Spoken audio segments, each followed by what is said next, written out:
Hello, Leonardo Cornejo here, and I want to talk about something I noticed about all these people, supposed creators and so-called critics, who speak of the importance of being able to relate, and this is the funny part, being able to relate it to characters in fiction. And that's their argument for what they call inclusion, for what they call the diversity, all that stuff. They say, oh, the problem is that we don't have fat characters, and we need fat characters because fat people can't relate to thin people, or because we need fat people to relate to a character. We need a character they can relate to.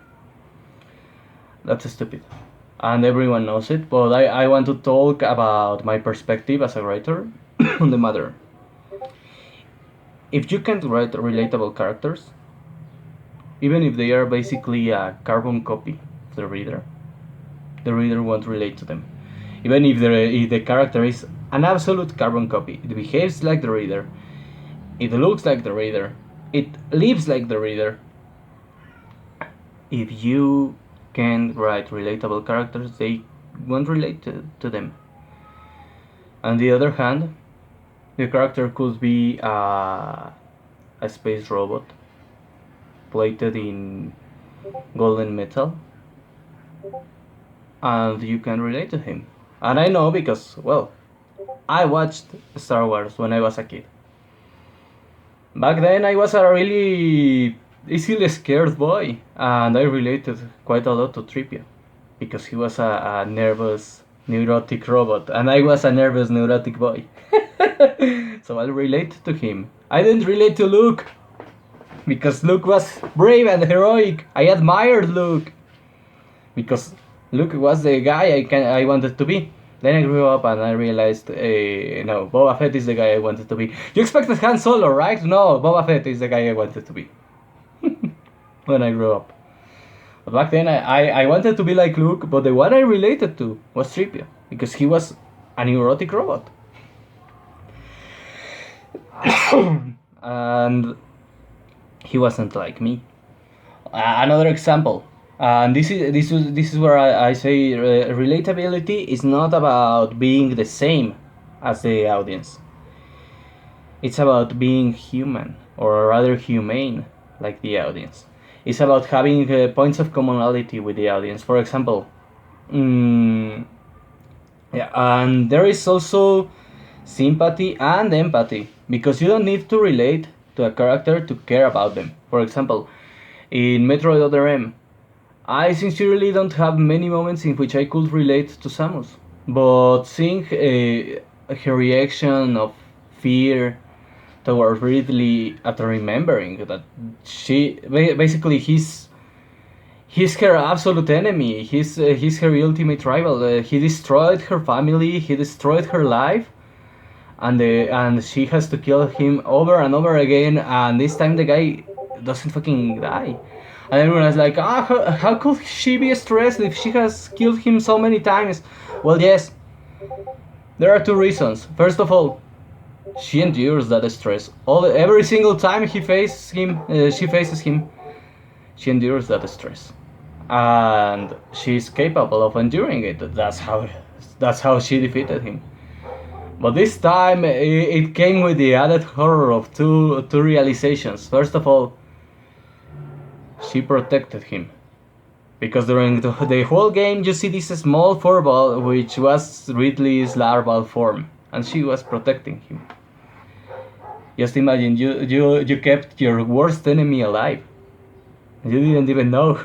And there is also the added sense of betrayal because the Federation was cloning the fucker too. And it was intentional.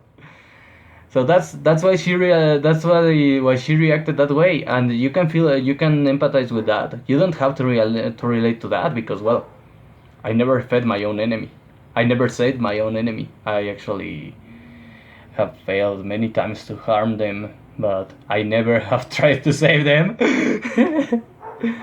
And I never felt that. I have felt betrayed before, and that's why I can empathize. But I never felt betrayed in that way because I have never seen a situation in which I am basically someone is helping my enemy behind my back so blatantly, so openly. I have never lived that, but I can imagine what I could feel if that happened. So I don't relate, but I can empathize. I can sympathize with her reaction. That's why I don't think it is out of character. I think we get to see how she would react to something so insulting, painful, unthinkable, and traumatic. She's basically counting on the Federation to protect humanity, and they are cloning the enemy of humanity. That sense of betrayal. She already had a negative opinion of the Federation. She had low expectations, and they managed to betray her. Same with MB, but she's already aware of that kind of behavior, and that's why she's not nearly as shocked as with Ridley, because she was like, she her the logical thought process is, well, they already did that with Ridley, so it is to expect they will do that with the Metroids and with MB and Mother Brain. So she's a lot more shocked to realize the girl she was working with was a clone of Mother Brain, and she's devastated by the loss, and that part I can relate to. Mm, you don't need your characters to be identical. Even with public figures, even though Matt Jarbo is a fat white guy with a shitty life who thinks himself better than everyone else, I can't relate to the motherfucker. I can't relate to him. I actually hate the guy. I really hate him because he's a backstabber. That's a strong difference with me. Even though he's physically and in some terms socially the same as me, I can't relate to him because he's behaviorally different and his experiences are different. And I do feel pity for him. I do feel some empathy for him because of the alleged swatting incident in which he was terrified when a bunch of police, well, law enforcement officers came to his home pointing guns at him. I can feel some empathy and sympathy for him, but I can't. I just can't feel any sense of of relatability to him because he's a douchebag. He's someone I am find entirely despicable. I detest him, and I consider him a traitor. The public figure I can relate to the most is, curiously enough, someone who is not like me in any shape or form. The most different person to me. Someone who is physically and in many other ways extremely different from who I am. Because it's a VTuber, a girl. In fact, a girl who allegedly is a very short girl, very thin girl in real life. Gaurgura. This girl who, whenever she tells her anecdotes, many of them are not like my life, but I can relate to her because I think, well, if I was in the same situation, I would have acted just like that. And that's really funny. That's really funny because I can relate to her in how can I say it, in an incredibly unexpected way. I can relate to her.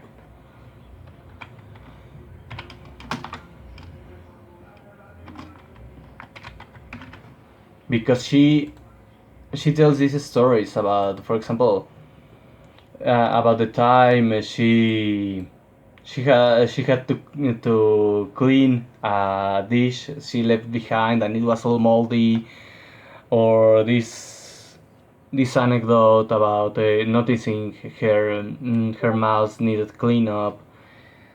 I'm like, I have been there. Or for example, the way she plays some games she's inexperienced at. I think I have been there. I have been in those situations, or in similar situations. I can relate strongly to someone who is physically, even mentally, maybe extremely different to me because she's going through situations I have gone through, and she's reacting the way I reacted to. I'm like, yeah, I know, right? That's the expression. I know, right? That's when you can relate to someone. That person doesn't need to be like you. So the fact, all these people say, oh, but we need a trans character because trans readers can't relate to non-trans people, or for example, this one. Oh, but they need a black character because I can't relate to white characters. You're fucking racist. I heard that from a black person once. But they need black characters because I can't relate to white characters. You're fucking racist then. I didn't say that back then. I told him, well, aren't they human too? But because I didn't interpret it as racist back then, I was not as experienced at life. But the guy was fucking racist. I remember I'm from Mexico, so I experienced this quite a lot with what we call over here chairos. Those motherfuckers always do that. Oh, but you need a Latino character. You need a Hispanic character. You need a Mexican character, because Mexican audiences can't relate to American characters. Why not? Aren't they human too? And I won't say it is racist, or I won't assume it is racist because it is a nationality thing. So it would be more like nationalist, or I don't know how to call it. It's still a dick move. It's still being an asshole, but I don't know how to call it. But aren't they human too? And for example, I see this quite a lot recently. People saying, "Oh, but anime needs more diversity. Anime needs more diversity." No, it doesn't. It doesn't. I can relate a lot more to a Japanese schoolgirl in fiction, a fictional Japanese schoolgirl with pink hair. I can relate to my fucking neighbors. Because they are not nearly as humane. Even though she's fictional, she's a girl, she has cat ears and pink hair, she's a lot more humane than my neighbors. I can relate a lot more, and sometimes you don't need to relate. As I say, sometimes all you need is sympathy or empathy, depending on what you need from the reader. For example, I can't relate to, or sometimes just being likable. I can't relate to Nino Mai Nanis because her personality, her behavior, her experiences are extremely different to mine. But her calm attitude is extremely likable, so I don't need to relate to her. I just like her. You don't need to relate, not even to empathize. Sometimes you just need to like them. For example, I can I can't relate or empathize to Sada Pecora at all. Because she's a fucking psycho now. The real person I don't know, but the character she plays is a psycho. She enjoys hurting other players. She's a toxic gamer. I don't do that, but she's funny. I like her because she's funny. Because all that crazy behavior is funny, and she knows it, and that's why she plays that character. That's why she shows that facet. But she isn't. I mean, she can be like that in real life. It would be illegal. And she makes jokes about being a criminal in fiction, about being a fictional criminal because it's funny. Her true personality is having fun, and I like that. And I actually had times when I could both relate and empathize to her when she goes basically more serious and starts going about her personality, her personal life beyond the game, beyond the character. When she mentioned that part, which changed fortunately for her, when she mentioned that part that she avoided to connect when other players were on the Minecraft server because she likes to play alone because she doesn't like to handle teamwork. because she feels stressed when handling teamwork, when working with others. I can relate to that because I have been there in the past, especially in Warframe. It is horrible. It is annoying to play in public. The only good experiences I had were with clanmates from a clan I am no longer part of because of my absence. Because I took a half year absence and I got kicked off the clan. I don't have an issue with that. I knew the rules. Those were the rules. I don't know if I will come back. I don't have plans of coming back. I want to start my own clan. That's why I don't have plans of coming back, because I like the idea of starting my own clan now that I am a more experienced player. Just for fun. It's not even anything else. Just for fun, to gather more people, maybe even my readers, my fans, having our own Warframe clan. That would be cool. The thing is, I can relate to that. I can relate to that side of Pecora, even though I can't relate to the character she plays, which is a psycho. I I can't relate to many characters and public figures I like, but I can feel sympathy, empathy, or just fondness of them, just affinity to them, just saying they are funny, they are likable. You don't need relatable characters all the time, and you don't need them to be a carbon copy of the person you are writing to make them relatable. Sometimes you don't even them to be relatable all the time, but they can be relatable at times. You can say, yeah, I remember this. For example, a character I don't like. I mean, I find her extremely evil. She's funny, of course, but she's a character I don't like, and I struggle to relate with most of the time because, well, she does horrible things. Raphael from Gabriel Dropout, she she enjoys treating my waifu like shit, so I can't relate to her at all in most of cases. But the way she acts is funny because you're like, ah, this dastardly motherfucker. That's what is funny. It's funny don't disliking her because she does horrible things, and it's like, this is the villain. This is the villain. Even though this is a funny, light-hearted story, this girl is the villain. So that's what we like about her. She's a likable villain in that sense, that she's a good villain, because with everyone else being friendly and nice, and with Satanica failing at being evil, she's the true evil. And it's like, man, this angel is evil. But there is a moment in which I could relate to her. She's having a conversation with Vine, and they are talking about about washing clothes. And she mentions this situation of, if you leave them after you are done washing them, if you leave them wet for too long inside the washing machine, inside, they start to smell weird, and they start to get this bad smell because of the humidity. And they're having this conversation about it, and I'm like, yeah, I remember that situation. And in fact, whenever I'm washing my clothes, whenever I take them out, if I take too long, I remember that moment, the only moment I could relate to Raphael. And it's funny because I like her in the sense of a villain. She's a great villain, but I'm like, you're fucking evil. That's cool. That's good writing in a sense. You don't need to relate to them. They don't need to be identical to you. You could write a fictional snail, and a fictional snake-like creature with no human traits, whose only sign of sentience is the fact that it has conversation capabilities and eyes. Who looks basically like a ball of slime with eyes and a shell.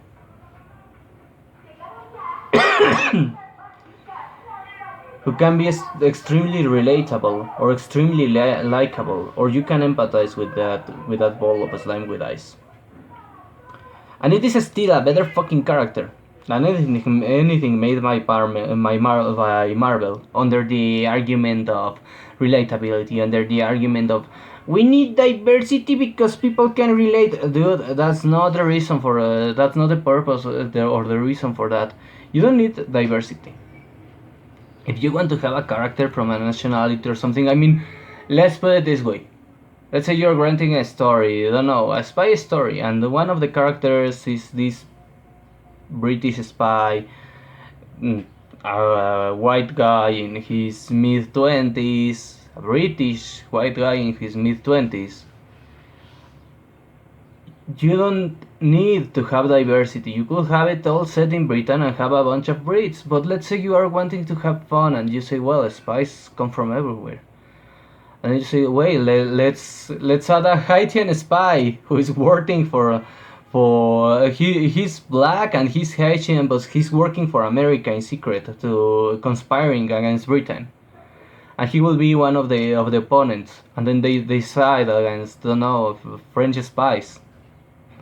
That's cool.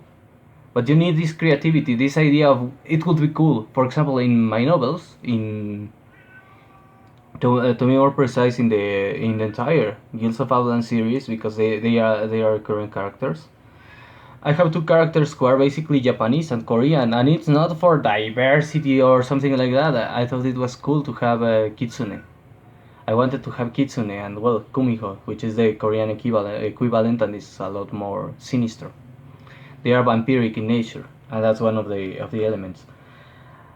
I wanted to have basically fox waifus. That's the real reason they are here, because I wanted to have these fox girls in the story, and not just fox girls, because I have other kinds of fox girls, but kitsune, spirit foxes, who are different. All this thing about having multiple tails and all that stuff. I didn't know how, so what I did? Write their backstory. One of them marries an basically European elf, who is a reference to this writer Lafcadio Hearn, because I wanted to add many historical and cultural references. There is also another thing I will add about that later. And she's there because she's the wife of this researcher, who is a reference to Lafcadio. And they are married, and that's why she's there. That's the excuse. Why is there a Japanese girl and her siblings here? Well, because she married an European. And the other is a criminal fugitive who fled from her home country and ended up basically in Germany. And she starts off as a serial killer. She starts as one of the antagonists in another story, and she's persuaded by a bounty hunter to start again from the stop being a criminal and live a normal life, and that's cool. And I wanted to have them because they are fox girls, and no other reason. Well, I needed a logic. I needed coherence. I couldn't just bring Kitsune into a basically Eastern European setting out of nowhere. So I played a bit with that. I decided I wanted to have them into the story, not for the sake of the diversity, not because, oh man, I want Japanese characters in Europe. No, because I thought they were cool. For example, a character I ended up scrapping because he was part of the video game concept. There is this place called the Udak Market. It's a huge market in the Guilds of Avalon setting, which is full of people from all over the world. The setting is basically the age of exploration, and everyone is coming and going from all over the world, making trade and all that stuff. I wanted to have one of the traders. There will be like several merchants in the place, and one will sell exotic items, really hard to find items in the game. And the idea was this like black African hunter or medicine man, both basically. I mean, he was supposed to be like both a medicine man and a hunter, who who traveled between the southern continent, which is the equivalent of Africa, to the northern continent to sell things, trade things. Basically, everything you don't find in one continent, he will bring it there, and he will come to the other side with everything you don't find over there. That was the idea. This guy who sold the exotic things from his homeland and trade the exotic things his people consider exotic. And I had to scrap him out of the story because it was filler. When I passed it to a novel, it became filler. So I'm working. I want to implement him in one of the sequels as a relevant character to to have fun with the idea, because I think the character is cool. This idea of this African trader who brings rare things. Well, it's a southern continent, which is the equivalent of Africa, but this guy basically bringing really unusual things and adding all these weird looking items to the inventory. It's cool. I don't know how to implement him, but I want to. And for example, while I was writing the second novel, I was reading Shaman King, and I thought that I want a Native American character. I want this guy who looks like an Indian into the story, and I have a strong fascination with the concept of Native American cultures, and with the in particular with the Hopi and all this thing about the Kachina. So I wanted him to have powers coming from the Kachina. So I worked on that. I decided to write this tournament arc in which I would include several characters who normally wouldn't fit in the story. So I basically wrote him as this character who came from the other side of the world on the request of a group of traders to complete the tournament.